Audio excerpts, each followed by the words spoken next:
आज रमजान ईद निमित्त पुण्यातील लष्कर भागातील ईदगाह मैदान इथं सामूहिक नमाज पठण करण्यात येणार आहे। यामुळे सकाळी 6 ते 11:30 वाजेपर्यंत लष्कर भागातील गोळीबार मैदान चौकातील वाहतूक व्यवस्थेत बदल करण्यात येणार आहे। गोळीबार चौक परिसरातील सर्व वाहनं आवश्यकतेनुसार पर्यायी मार्गाने वळवण्यात येतील।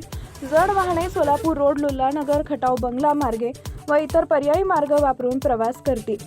तसेच पुणे स्टेशनकडे जाणारी जड वाहनं पूर्णतः बंद राहतील।